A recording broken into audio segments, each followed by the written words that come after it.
ಮಂಗಳೂರು ವಿಮಾನ ನಿಲ್ದಾಣದಲ್ಲಿ ಕಳೆದ ಸೋಮವಾರ ಸ್ಫೋಟಕ ಪತ್ತೆಯಾದೊಡನೆ ರಾಜ್ಯದ ಕೆಲವು ಸಚಿವರು ಮತ್ತು ಬಿಜೆಪಿ ಮುಖಂಡರು ನಿರ್ದಿಷ್ಟ ಸಮುದಾಯವನ್ನ ನಿಂದಿಸಿದ್ದಾರೆ.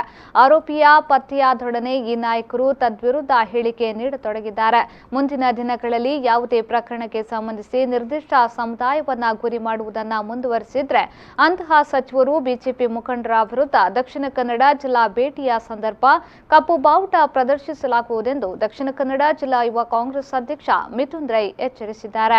ದಕ್ಷಿಣ ಕನ್ನಡ ಜಿಲ್ಲಾ ಕಾಂಗ್ರೆಸ್ ಕಚೇರಿಯಲ್ಲಿ ಸುದ್ದಿಗೋಷ್ಠಿ ನಡೆಸಿ ಮಾತನಾಡಿದ ಅವರು, ಮಂಗಳೂರು ವಿಮಾನ ನಿಲ್ದಾಣದ ಒಳಗೆ 10 ಕೆಜಿ ಆರ್ಡಿಎಕ್ಸ್ ಸಾಗಿಸಲಾಗಿದೆ ಎಂದ ಸರ್ಕಾರ, ಪೊಲೀಸ್ ಇಲಾಖೆ ಈ ಬಗ್ಗೆ ಸ್ಪಷ್ಟನೆ ನೀಡಬೇಕು ಮತ್ತು ಆಧಾರರಹಿತ ಹೇಳಿಕೆ ನೀಡಿದ್ದಕ್ಕಾಗಿ ಸರ್ಕಾರ ಕ್ಷಮೆ ಯಾಚಿಸಬೇಕು ಎಂದು ಒತ್ತಾಯಿಸಿದರು. ಎಚ್ಚರಿಕೆ ಗಂಟೆಯಾಗಿ ಕೂಡ ಬಿಜೆಪಿಯ ನಾಯಕರಿಗೆ ಒಂದು ಎಚ್ಚರಿಕೆ ಗಂಟೆ ಕೂಡ ನಾವು ಹೇಳ್ತಿದ್ದೇವೆ.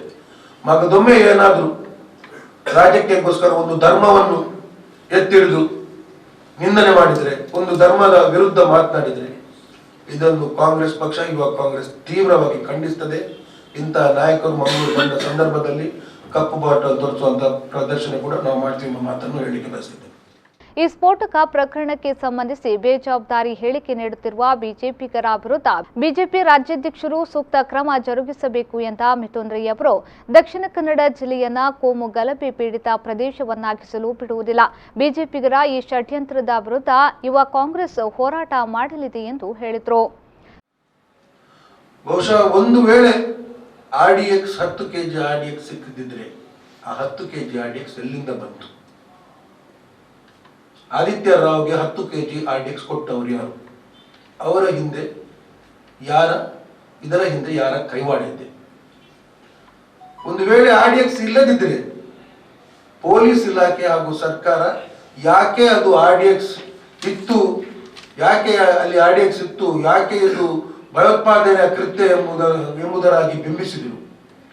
ಯಾರ ಮೇಲೆ ಗೂಬೆ ಕೂರಿಸುವಂತ ಕೆಲಸ ಕಾರ್ಯಕ್ಕೆ ಕೇಂದ್ರ ರಾಜ್ಯ ಸರ್ಕಾರ ಹೊರಟಿತ್ತು?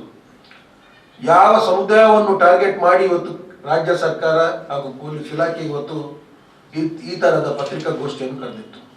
ತಮ್ಮೆಲ್ಲರ ಮುಂದೆ ನಾನಿವತ್ತು ಬಿಜೆಪಿಯ ಸಚಿವರು ಈಶ್ವರಪ್ಪ ಆಗಲಿ, ಬಸವರಾಜ ಬೊಮ್ಮಾಯಿಯವರಾಗಲಿ, ರೇಣುಕಾಚಾರ್ಯರಾಗಲಿ, ಪ್ರಹ್ಲಾದ್ ಜೋಶಿ ಅವರಾಗಲಿ ಬಹಿರಂಗವಾಗಿ ಪತ್ರಿಕಾಗೋಷ್ಠಿಯನ್ನು ಕರೆದು ಅವರು ರಾಜ್ಯದ ಜನತೆಯ ಮುಂದೆ ಕ್ಷಮೆಯಾಚನೆ ಮಾಡಬೇಕೆಂಬ ಮಾತನ್ನು ಹೇಳಲಿಕ್ಕೆ ಬಯಸುತ್ತೇವೆ. ನಾವು ಆಗ್ರಹಿಸ್ತಿದ್ದೇವೆ. ಇಂತಹ ನಾಯಕರು ಬಹುಶಃ ಅವರು ಕೊಟ್ಟಂತಹ ಮಾತುಗಳಿಂದ ಇವತ್ತು ರಾಜ್ಯದಲ್ಲಿ ಇನ್ನೊಂದು ಕೋಮು ಗಲಾಟೆ ನಡೆಯುವಂತಹ ಸಾಧ್ಯತೆ ಇತ್ತು. ಈ ರಾಜ್ಯದಲ್ಲಿ ಮಗದೊಮ್ಮೆ ಅಶಾಂತಿ ಮೂಡಿಸುವಂತಹ ಸಾಧ್ಯತೆ ಇತ್ತು. ಈ ರಾಜ್ಯದಲ್ಲಿ ಮಗದೊಮ್ಮೆ ಹಿಂದೂ ಮುಸ್ಲಿಂ ಗಲಾಟೆ ಆಗುವಂತಹ ಸಾಧ್ಯತೆ ಇತ್ತು. ಜವಾಬ್ದಾರಿತ ಸ್ಥಾನದಲ್ಲಿರುವಂತಹ ಇಂತಹ ನಾಯಕರುಗಳು ಬಹಿರಂಗವಾಗಿ ಕ್ಷಮೆಯಾಚನೆಯನ್ನು ಮಾಡಬೇಕು. ಸುದ್ದಿಗೋಷ್ಠಿಯಲ್ಲಿ corporator S Vinayaraj, Praveen Alva, K Mohammed, Anil Kumar, Girish Alva, Ansar Salmara ಉಪಸ್ಥಿತರಿದ್ದರು.